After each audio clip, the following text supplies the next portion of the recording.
Hey guys, welcome back. This is your garage. I'm Davis and this is Tristan here. Today we're going to be continuing with swapping the 5.3 LS and the Tahoe here. So if you guys don't know, this had the common issue that these trucks had, or any DoD equipped cars had. So displacement on demand has solenoids that turn off a lifter. It'll be running on half the cylinders. When this happens, it's a very common problem where one of the lifters will collapse and right on the cam and trash the motor. So we pulled off the old motor sitting in the corner over there.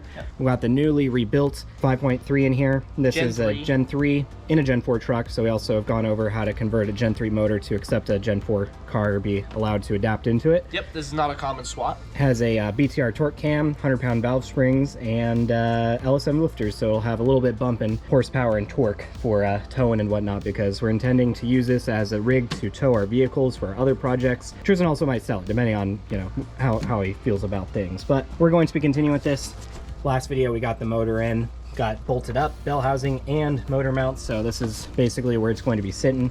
Yep, we've done a lot of the hard work getting the engine in. There's like a few more things like bell housing bolts, and then the third bolt to the engine mounts, and so that's right there. And so that was the hard work that we did. We still obviously need to get the rest of the bolts in, but then besides that, you know, we got a lot of hooking stuff up, and then yeah, we've routed like the harness kind of roughly where it's going to go, because there's a lot of connectors and a lot of sensors on this thing. Absolutely. And so once we kind of get things connected, then I'm sure we'll go through accessories, put them on, probably put the manifolds on, then intake and other stuff. You know, we're not exactly planning each step yet, but we're talking about it, and so we at least have an understanding of what needs to get done today. Yeah, we're basically going to go in the reverse order of the videos you guys have been watching. So we're probably going to start with just some of the bottom part of the motor electronics, get the crank on, get power steering, AC, work our way up, water pump, intake, you know, more of the wiring, other piping and whatnot, get the exhaust manifolds on, then start connecting like the cooling system. And then at that point, we're kind of down to the last steps we need. Connect the exhaust. We also need to flush the transmission fluid and get that all going, fill it up with fluids, coolant, and engine oil. Yep. And yeah, we'll be good to go finally. We also have new set of 2022 Tahoe wheels. Make this thing look way better than what we're dealing with now with these giant 22-inch donkers.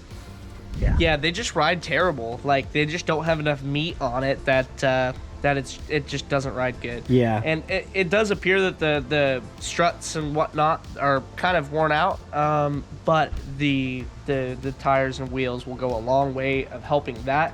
And then that will be another issue I will tackle later. Yeah, hopefully eventually suspension will be addressed, because it definitely needs it.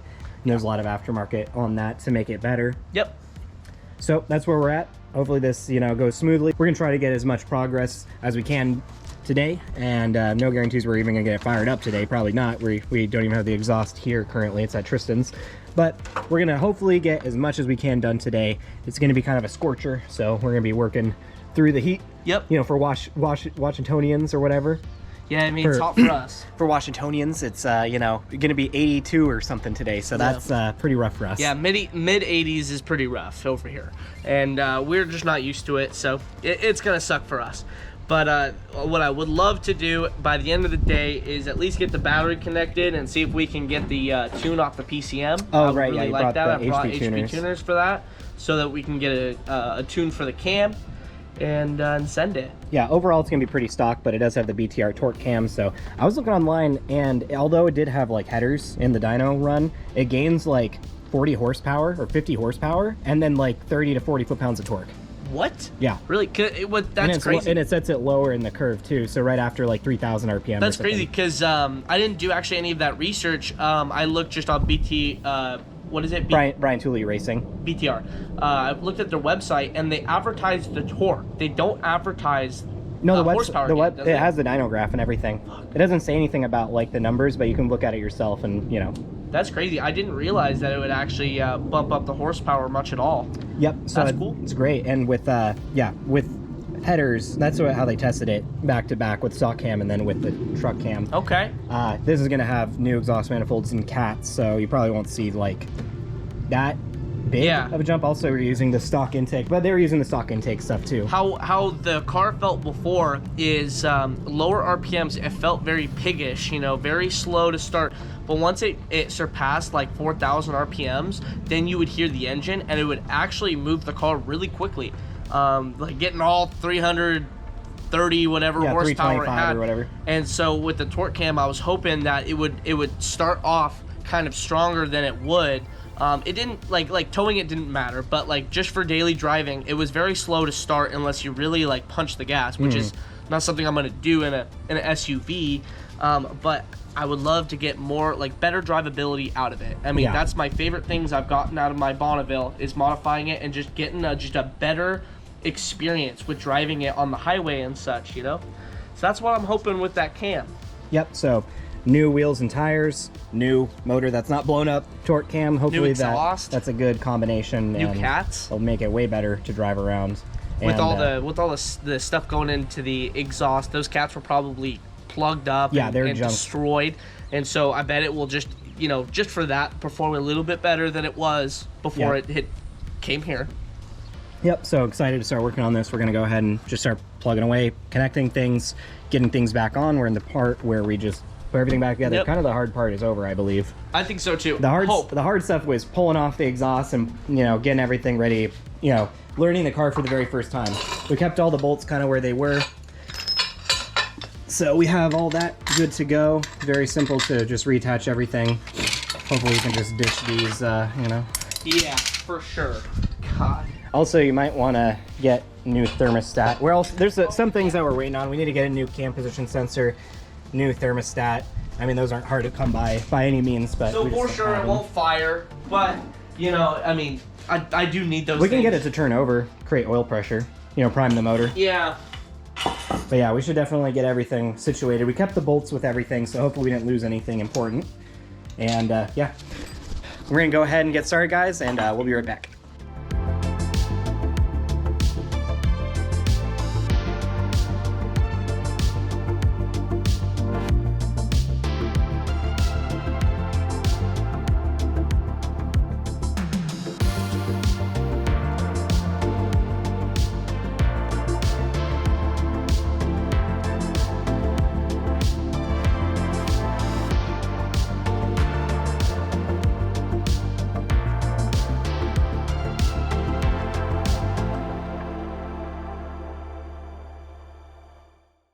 All right, guys, we're back. We just took a little detour to the parts store.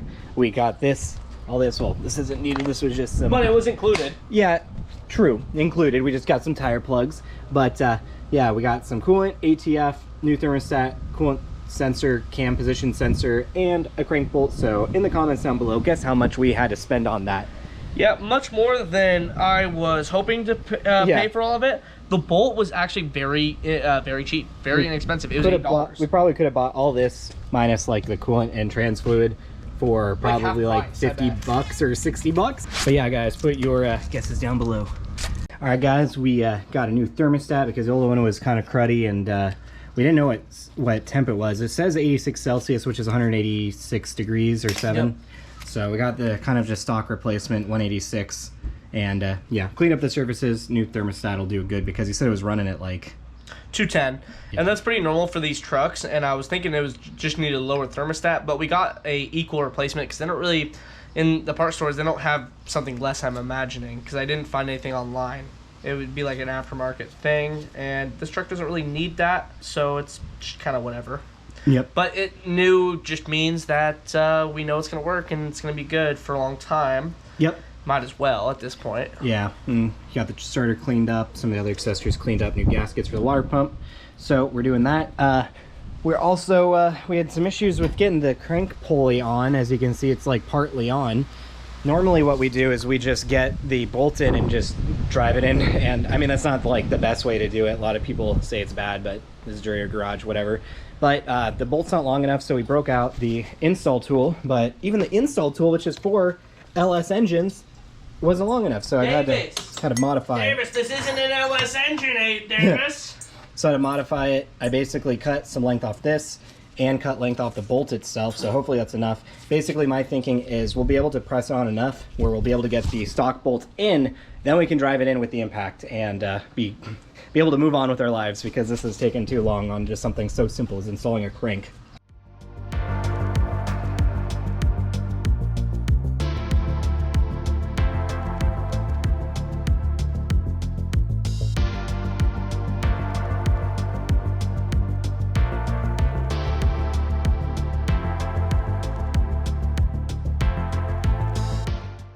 All right, guys, we're back. Crisis averted. We got it to work, you know, only just wasted all our time doing that. But the crank's fully on here, fully seated down, you know, good old Milwaukee. Drove it home. No, wait, we forgot something. We're gonna have to take it off. Dang it. Dude, I'd be like, yeah, it's fine. But yeah, this is definitely not the way you're supposed to do it.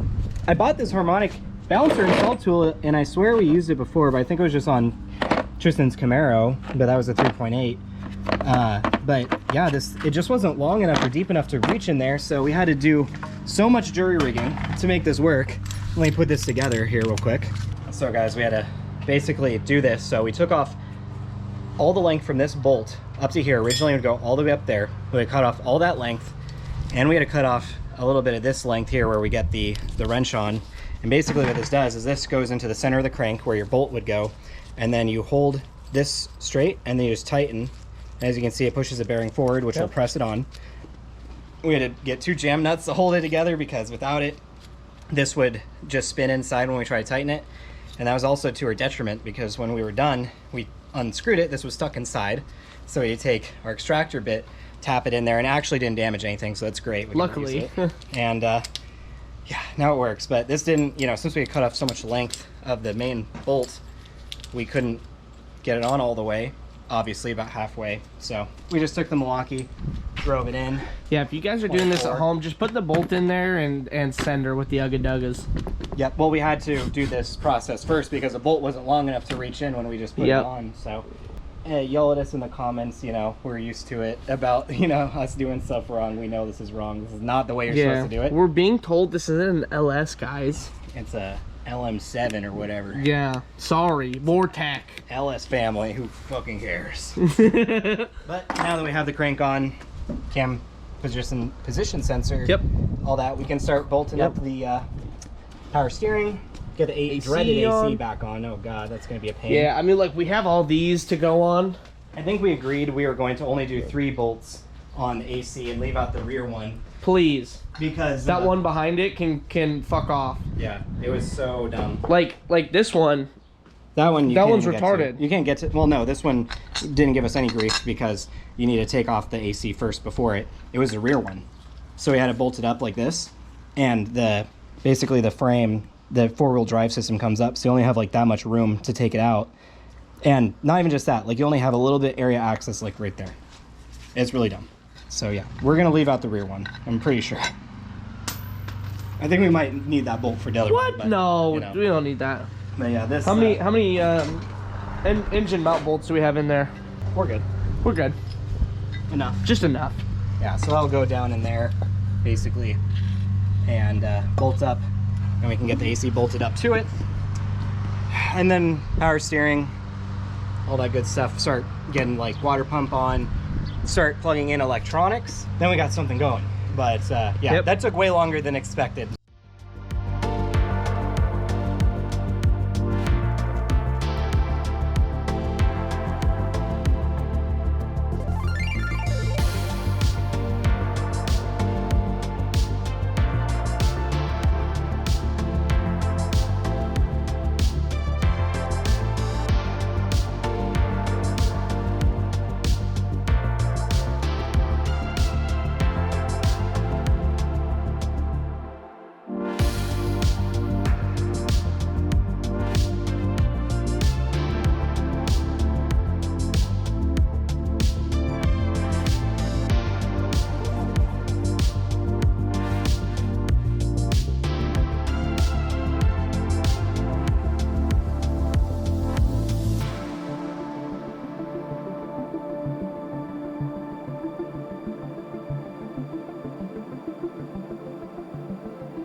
All right, guys, we are back. Just a little bit of an update here. We've gotten the AC, water pump, the crank, or harmonic balancer. Got the basically accessory bracket with power steering. Can put the alternator on there. We ran into another issue that we'll need to address. We've drilled 2 areas for knock sensors on this side of the block. First one we drilled, we didn't realize the motor mount was going to be blocking. So we're just like, okay, next best spot right here. Drilled and tapped that. But now we're realizing the starter is going to go right here, so that is not an option. So knock sensor, it's pretty thick, it just won't fit there. So now what we're thinking is we're just going to extend the wiring and then drill and tap right here, kind of our last provision spot to do this. So it's going to have to work. We have no other area here that we can put the knock sensor, unfortunately. We're going to be going ahead and do that. It doesn't take that long. Tristan's up here working on getting the cylinder head ground on. I'm just suffering here. Some of the other electronics. It's getting pretty hot out and beating down on us. You know, making progress. It looks more like a complete setup here. We're getting there. It's just a process of plugging everything in. If you guys want to join us as a member down below, help support the channel, you know, just a monthly subscription, get early access to our videos. So if you're watching this now, you can watch the next video. Definitely, you know, leave a like, comment down below. Let us know how much you think that trip to Advanced Auto was. And, you know, like the video, subscribe, all the good stuff. We'll be right back. All the accessories are on besides, besides the pulley for the power steering and then the alternator. I guess exhaust manifolds, if you want to call it that. Did we put the AC tensioner? We did. Yeah, AC tensioner, AC on, held in with most of the bolts. And most. Yeah. Some of the things that we need to tackle are just getting the rest of the harness on, bell housing bolts, torque converter bolts, intake, alternator, and I guess, you know, maybe getting the radiator back in, some fluids. Missing a few, you know, important bolts. Not great. I mean, that just means you're more efficient. You know, if you can do it better than the, you know, the manufacturer. Questionable. Questionable on that one. Yeah. So we're gonna have to find the bolts. We're gonna have to do the other stuff. Mainly what we're missing right now is one of the torque converter bolts. They look like this, and we're missing one. Oddly, not great. Not great. You kind of need all 3. We could just get 3 grade 8 bolts, and that'd be just fine. We could do that, but we're not there. We're not at the store right now. Yep. So, yikers. But yeah, I also want to put the starter on at least today. Yeah, we have to get the stuff routed. We have to get the knock sensor on this side drilled in. Oh yeah, I forgot that too. Damn it. Well, damn starter. Yeah, it's fine though. But everything. We drilled it twice. Yeah, we drilled that. There's gonna be a 3rd hole on that side. Yeah, but we're getting pretty close with it. We just have some stuff on the back of the motor to, you know, connect, get the harness back there, get the bell housing bolts, and we can start really putting this thing together. We're at the very end basically with what needs to happen here. We could get the battery in and maybe even turn the motor over today if we get the starter in. Just get the, you know, system primed with oil. But yeah, we're doing that. Also, update on the Fiero, guys. Isaiah installed a new windshield. When I got this, when, you know, they abandoned Fiero here, it came with a cracked windshield, so it's nice to finally have that. I fixed the seat belts, and we got new, good running tires. Let's see how strong it is. Yeah, just bash it. I bet stronger than my elbow. So this is now technically road legal, obviously insured, so that's nice to have that finally. But some, you know, plans for the Fiero. I have a full new suspension to install, new bushings for the lower control arms, new ball joints, new sway bar stuff, new coilovers for the rear. Davis, I didn't know you're a Capricorn. I'm an asparagus, guys. An asparagus. Yep, so I'm hoping to be able to take this to the track just in its stock form, see what it does at the drag strip and see what it does before I swap in a 3800. I've been in talks with Tristan in buying the Camaro's old engine because originally we're, you know, planning on putting this on a new project that Tristan purchases, but we're not sure when that's going to happen, and it's just sitting here, so why not sell it to me and then we can put it in the Fiero here. Yeah, and then if I did want another 3800, I could just do it again. Yep, basically. So. And at that point, channel will be bigger, it'd be easier to fund, I think. Yeah, and then he doesn't want the Camaro intake, so I'd keep that around. And yeah. If I sold it to him, and I don't think it would work with my setup. That it would put the intake like really far to the passenger side. Yeah, I don't know if I'd be able to get a pipe on there. I would want to keep that intake for another day, and then he'd probably just put my. I got another M90 at home, and then he'd probably take the rotors out and keep the case and do a thing with that. Yep, I'd actually really like that because I could swap the rotors into mine too. Oh, true. Because they're worn out. Yep, and if then if it looks good. I do have a couple Chinese turbos up there we'll just turbocharge it, just a GT35, the Max Spin Rod Street Performance Turbo. Yeah, that second one they sent us? Yep. That nicer one? It'll be nice on there. And then with the M90 case intake, supposedly that lowers like the low end torque, so it'll keep like maybe it's a bit safer for the transmission if I don't go straight for the F23. Probably make at least 500 horsepower. Yeah, I saw someone online with the exact same setup I'd be doing, a turbo 3800, and they made about over 500 wheel. Was that engine modified? Yeah, basically the same mods. Okay.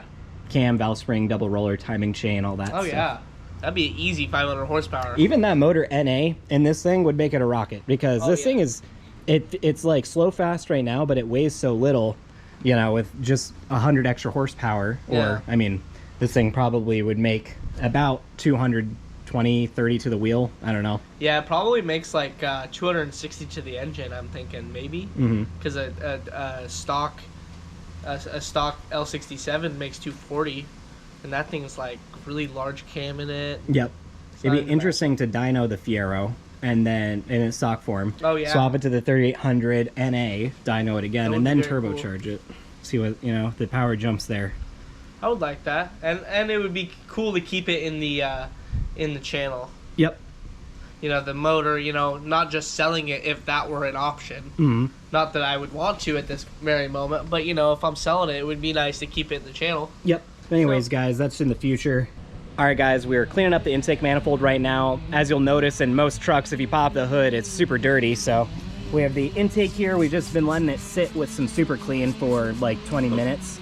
And it's already taken off so much. Like, I wish I had taken a before photo. We might have something like footage wise, but this thing was completely covered in brown dirt. Like, it was light brown the entire thing. So now it's shiny and black after just sitting. So we're gonna go ahead and rinse it off here.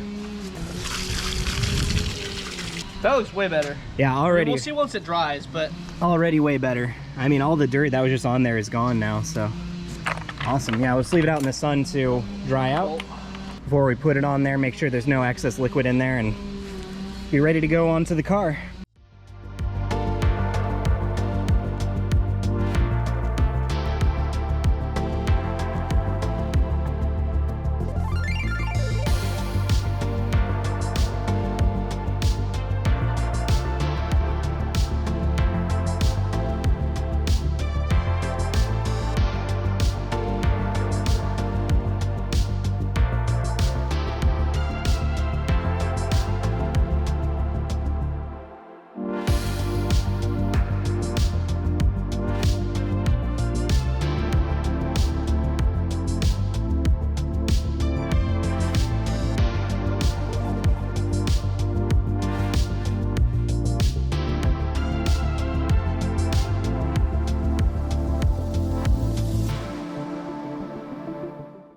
All right, guys, we're back. We're kind of at the point where we're just like doing work and not recording much. Yep. Because, you know, we've shown you a lot of work already in some previous videos, so we're trying to get some progress done.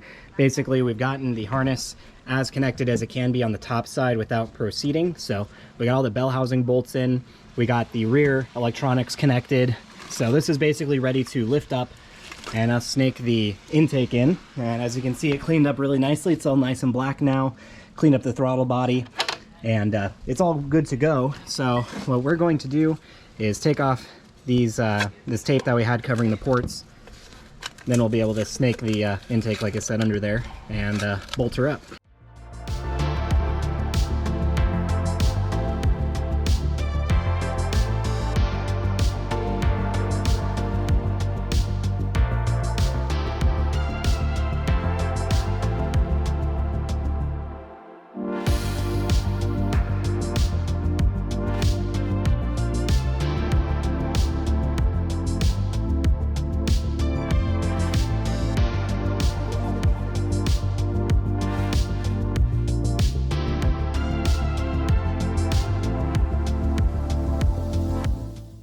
All right, guys, we are back. As you can see, we got the intake on, so that was a huge struggle, as you saw in the time lapse.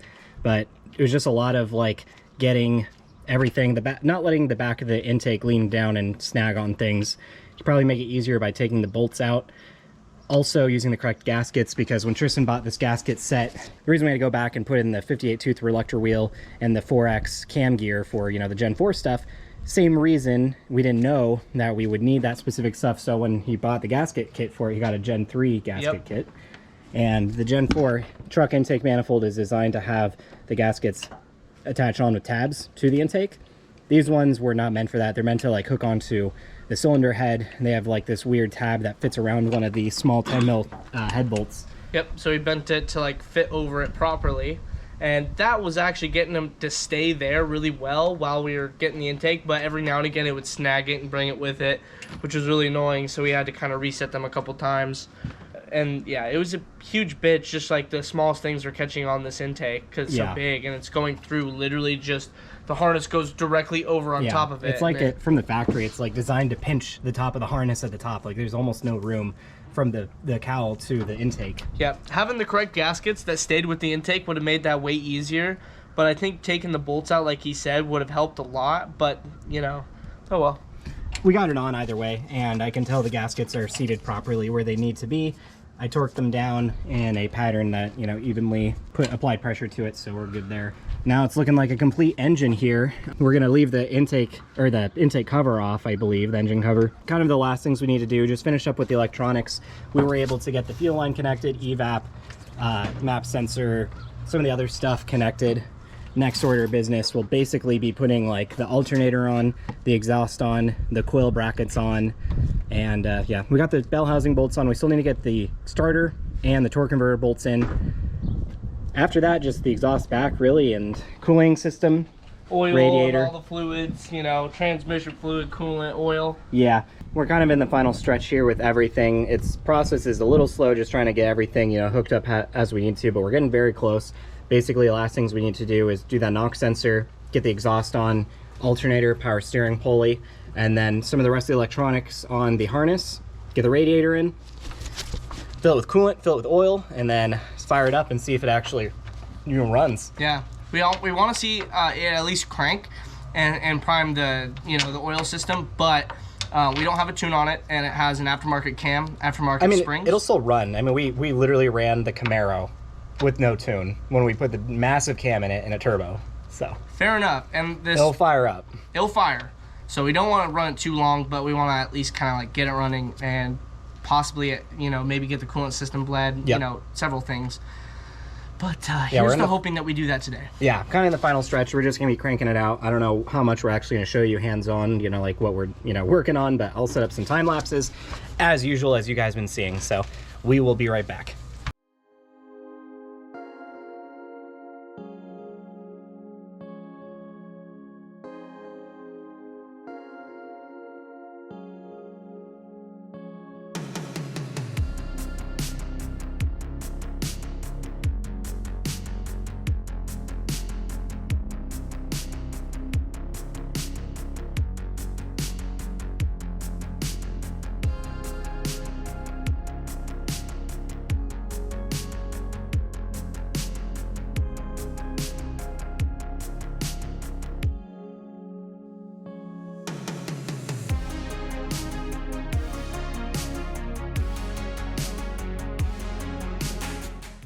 All right, guys, we're back. The GoPro just constantly overheating because, you know, GoPros are great. And I mean, it's not even that hot out yet. It's only probably like maybe upper 80s, and it's been in shade, but the GoPro can't handle it. So if you guys know of any good, like, quality vlogging cameras, wide angle, good stabilization, let us know in the comments because I'm ready to ditch the GoPro. To recap what we just did, we got the knock sensor, we got it drilled and tapped, we got the knock sensor in, and then we extended the wiring, and then we got that all cloth taped up. Yeah, you can see there's the crank position, and this is the knock sensor location. We tested it with the manifolds. It'll clear that, and then the starter will clear. The wires can go just behind it. We got the torque converter bolts in, Loctited, torque down. We'll get the starter in. Once we have that, the wiring on the bottom of the car is mostly done. We just need to connect the oil level, and then I think maybe there's like a transmission thing. Past that, we can start getting the exhaust on. We can start getting the other accessories on, the top side electronics, you know, coils, radiator fluid, and yeah, we're very close. Battery, of course, and then we can turn it on, crank it over, and see what happens. Another update: our GoPro is fucking shit. Exactly, which is Tristan said. Our GoPro didn't actually record when I hit record. It started and then didn't notify us, like it didn't beep, turned off. We did a lot of work. We got the starter up in place, and we got knock sensor in, everything connected in this location. So now what we were going to do is test fit the exhaust manifold here to see if it clears. So just a little update there. We got new Dorman bolts and actually came zinc coated, so that's nice, they won't rust. Got new Yeah, we need more manifold stuff that's like coated so it's not gonna rust on that thing. Yep. It's gonna spread. So these things are pretty heavy, so I'm gonna help Tristan get this in. We'll get one bolt in the front and then the rear, just so we can make sure this fits.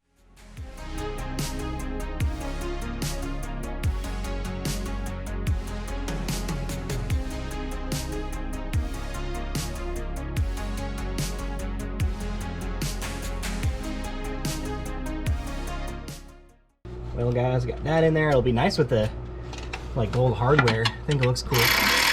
All right, well guys, I'm gonna get under the car now, see how much clearance we have with that knock sensor. Yeah, I'm curious myself. It's kind of close. I mean, it's in the most optimal spot. Maybe if we like turned it down and out a little bit, actually towards the front of the motor, that might be good, but it'll get a bit spicy next to it. There's not much else we can do. I mean, I can fit my finger between there, so the thickness of my finger. So I can... So you could fit your finger between the sensor and the manifold? Yeah. Okay. I mean, that's a plenty of gap, honestly. Yeah, not great, but... Alright guys, we've come to our conclusion how it's going to be routed. It's way farther away, and then once we put the gasket on for the exhaust manifold, it will space it out maybe like a mil or two more just to the side. They're kind of like puffy gaskets.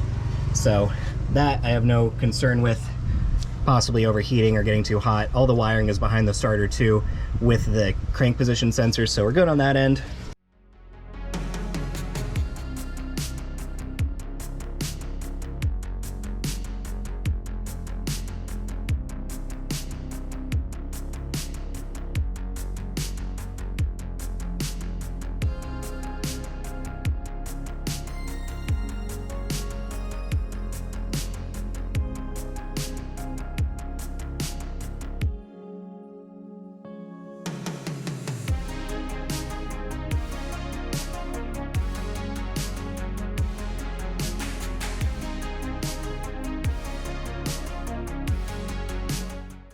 So we had to do a few things. Yep, we got the power steering pulley on. You know, it might be a little bit hot. We won't get into the details as to why. What's the temperature of that, Davis? You know, it's 205. Is that normal? It's fine. That's normal, right? Yeah. It's always like that? Yep, so we got this on. Disregard the broken tool. We got the power steering pulley on expertly, so now what I'm going to do is get the alternator on, gonna get the coils on, and then Tristan's actually has to head out, but we're gonna continue. Get the coils on, all that, and I think at that point I'm gonna be done. That way next weekend, we can have like the tune ready for it actually, and we'll be able to just throw the radiator in, throw the exhaust on. We'll probably have the wheels do over the first here. Start. Yeah, we'll get new wheel reveal. We mentioned in the past video, but we'll leave it a secret for all you new viewers. Have a new wheel reveal for this thing, because check out these donkers that they're on right now. Yeah. This is what they look like. Horrible. They're 22s and they don't fit this car. And every single tire is different because Tristan went to the Mexican tire shop, just had to get stuff to get them Oh by. yeah, dude, when I bought the car, all four wheels, tires were bald. They were bald. Some were showing cords because the alignment in the front is kind of not good. And so I've had at least 5 replacement tires put on this thing in the year I drove it, because I don't want to put new tires on something which I hate the wheels. Yep. Yeah, these things, gotta junk them. Like, they're horrible. If you guys want them, they're gonna be for sale. Probably cheap. Yeah, probably. I'll probably sell them for $300-400, maybe less. I don't know. Probably for free, because do you want to store those? I don't want to store those, but you know, I now have room in my garage.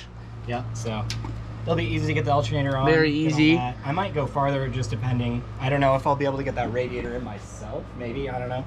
But I mean, look, the new manifolds look freaking excellent in the car, guys. Like, you can see the RTD poking out. You can see the new gaskets on there. I mean, just brand new manifolds. The old ones were disgustingly rusty. Yep.